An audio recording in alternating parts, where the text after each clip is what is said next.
현재 유엔에서 중국의 시진핑 국가주석에 노벨 평화상을 줘야 한다는 말이 나오고 있습니다. 지금까지 중국 상황을 비롯해 여러가지 모든 것을 판단할 때 이런 논의가 매우 황당하다는 의견이 곧바로 나오는데요.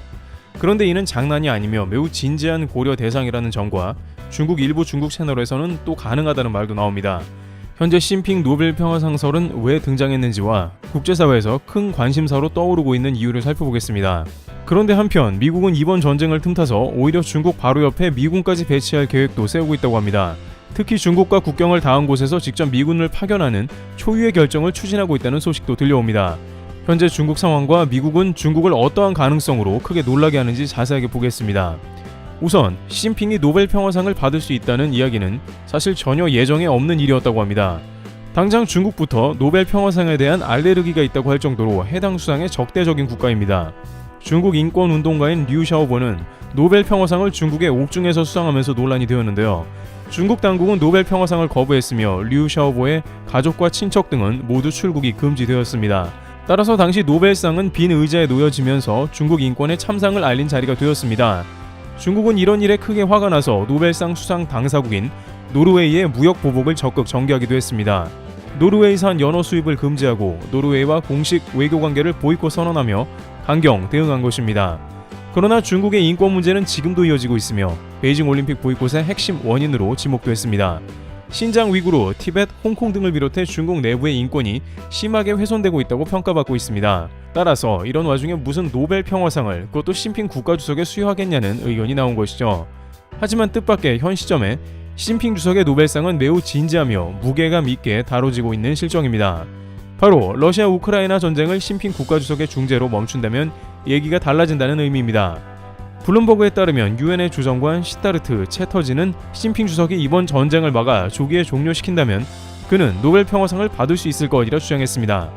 현재 푸틴을 막을 것은 시 주석밖에 없다고 강조했습니다.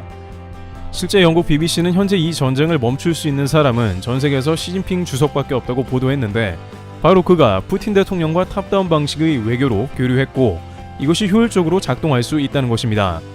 따라서 푸틴의 폭거를 아무런 거친 협상 없이 온전히 대화로 막을 사람은 바로 시 주석이라는 것입니다.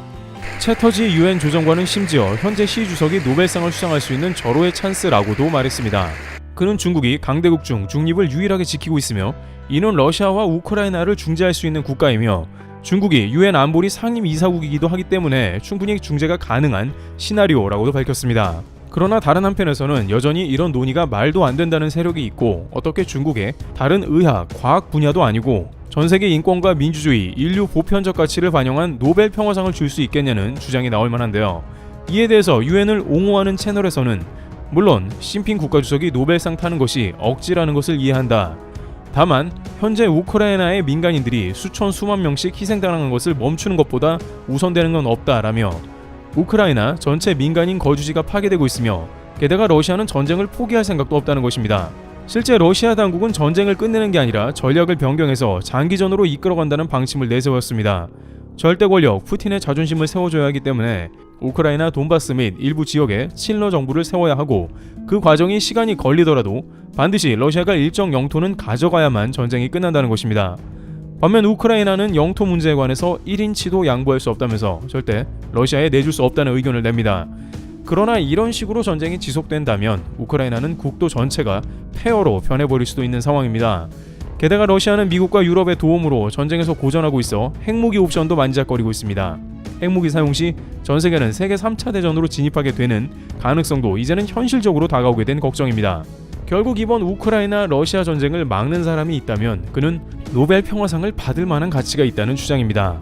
일부 중국 채널에서는 이에 대해 긍정적으로 반응하는데 시 주석은 노벨상을 받아도 모자람이 없다는 등 중국에서도 류 샤오보 때와는 다르게 이런 논의가 아주 싫지만은 않은 모양이라는 이야기가 등장하고 있습니다. 실제 일각에서는 노벨 평화상은 지도자로서 얻을 수 있는 최고의 영예라 모두가 받고 싶어하는 건 사실인데 트럼프 대통령도 오바마 노벨상은 최악이라고 했지만 정작 자신은 노벨상을 받고 싶어 했다는 것입니다. 트럼프의 연설 중 지지자들이 박수를 치며 노벨이라고 계속 외치자 결국 트럼프는 웃음이 터졌습니다. 또한 아베는 트럼프 비위를 잘 맞추는데 급기야 그는 트럼프를 노벨상 후보로 직접 추천했습니다. 따라서 시진핑 국가주석의 사면임에 맞춰서 전 세계가 가장 우려하는 전쟁을 멈춘 영웅으로 노벨상이 주어지면 중국도 이에 대해 충분히 명분이 서며 반대로 유엔이나 전세계 입장에서는 그 상 한 번쯤 눈 감고 지나가도 될 것이니 노벨 평화상 한 번 주는 것으로 전쟁을 막는 가치로는 충분하다는 의견이 제기되고 있는 것입니다.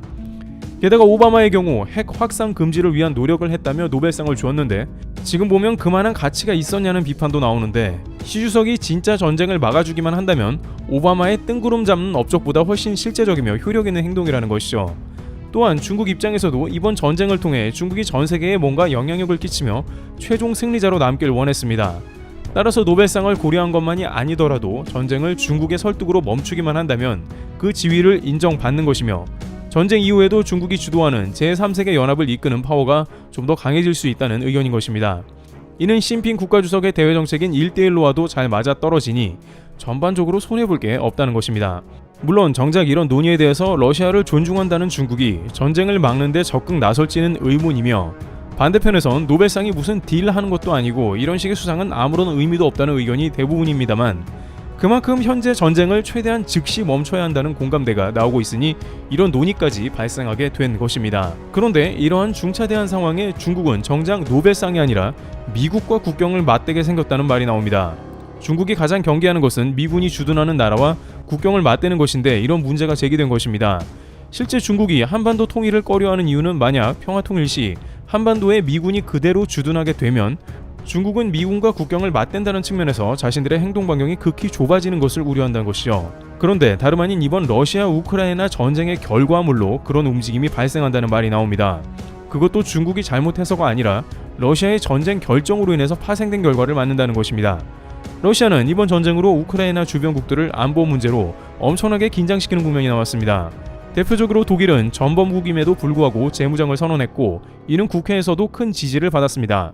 또한 한일 관계와 비슷한 러시아와 폴란드의 당사국 폴란드는 이후 미국과의 동맹을 훨씬 강화할 것이고 미국이나 한국 등 군수물자를 공급하는 국가에 러시아 침공을 대비한 각종 전략물자를 엄청나게 사들일 것입니다. 이처럼 동유럽을 비롯한 러시아와의 갈등 국가들은 모두 러시아의 침공을 걱정할 수밖에 없는 상황인 것인데요. 이들 중 가장 심각하게 이 전쟁을 받아들이는 국가는 다름 아닌 구소련의 연합체였던 국가들입니다. 러시아 푸틴 대통령은 문화와 언어가 같은 곳은 우리 영토라는 실지 회복주의인 이리덴티즘을 앞세워 우크라이나를 침공했고 미 바이든 대통령은 푸틴이 구소련, 소비에트 유니온으로 돌아가려고 한다며 이에 대해 크게 우려했습니다. 그런데 다름 아닌 이러한 국가 중 하나인 카자흐스탄이 미군 주둔에 대한 고심을 하는 중으로 전해진 것입니다. 카자흐스탄은 러시아와 약 7,000km 이상의 국경을 맞대고 있는 영토가 매우 넓은 국가입니다. 하지만 카자흐스탄은 기존에 러시아와 관계가 나쁘지 않고 최근엔 심지어 러시아와의 도움까지도 받았습니다. 카심 조마르트 토카예프 현 대통령 역시 최근 카자흐스탄 폭력 시위를 진압하는데 러시아의 군의 도움을 받았습니다. 이는 카자흐스탄 내부적으로 부의 불평등이 심하며 지난 1월엔 연료값 급등으로 시위가 들불같이 번졌는데 이것이 반정부 시위로 변하자 러시아는 구소련 연합 안보협의체 CSTO 조약에 따라 평화 유지군을 투입했습니다. 당시 러시아 병력은 카자흐스탄 시민들을 사전 경고 없이 무차별로 진압하며 많은 이들이 희생당했던 것입니다. 그러나 이로 인해 토카예프 대통령이 정권과 정부는 지켰지만 정작 카자흐스탄은 크게 불안해진 것입니다. 왜냐하면 카자흐스탄은 러시아뿐만 아니라 미국 등 서방과도 오랜 경제 협력을 이루어왔습니다. 또한 그 가운데 잠시 카자흐스탄 내부에 미군을 일정 기간 머물 수 있게 하는 조직까지 미국에 내준 바 있습니다. 2008년에 카자흐스탄은 중앙아시아의 정세 불안 때문에 아프간을 지원하기 위한 미군 기지를 허락한 것입니다. 당시 카자흐스탄은 아프가니스탄이 자신들도 공격할 수 있다는 우려에 관련 법안을 비준한 것인데요. 물론 러시아는 당시에도 크게 반대했지만 경제 위기로 힘이 없어 지금처럼 강하게 개입할 정도는 못된 것입니다. 그런데 2021년부터 카자흐스탄은 미군 측과 다시 이런 논의를 시작하게 된 모습이 이어지고 있습니다. 또한 이번 전쟁으로 인해 카자흐스탄 내부에서도 이러다가 우크라이나 꼴이 날 수 있다는 우려가 등장하고 있습니다. 실제 러시아 일부 채널에서는 다음에 공격할 국가 리스트에 카자흐스탄이 들어있는 트윗이 올라오고 있습니다. 따라서 현재 우크라이나 전선에 러시아가 정신없는 틈을 타서 미군을 주둔시켜야 된다는 주장이 나오는데 문제는 카자흐스탄은 중국 신장 위구르 자치구와도 국경을 맞대고 있는 국가라는 점이 제기됩니다. 또한 이번에 미군이 카자흐스탄에 들어오게 되면 예전처럼 아프간 지원을 위한 목적이 아닌 것이고 러시아와 중국을 대놓고 견제하는 목적이기 때문에 중국 입장에서는 여간 짜증나는 상황이 아닌 것입니다. 게다가 신장 위구르 지역까지 맞닿게 되기 때문에 중국 입장에서는 더욱 관련 이슈로 골치가 아파지는 것이죠. 물론 카자흐스탄의 미군 주둔 문제는 여러가지 어려운 문제로 단번에 쉽게 이루어지지는 않겠습니다만 이번 러시아 전쟁도 아무도 예상 못한 흐름이었듯이 풍전등화의 카자흐스탄에 무슨 일이 날지는 모르는 것입니다. 이와 같이 현재 러시아 침공은 시진핑 국가주석의 노벨 평화상 관련한 내용과 미군 카자흐스탄 주둔설까지 전혀 뜻밖의 방향으로 흘러가며 복잡해지고 있습니다. 각국은 앞으로 러시아의 행보에 촉각을 곤두세우는 것입니다. 트래블TV였습니다. 감사합니다.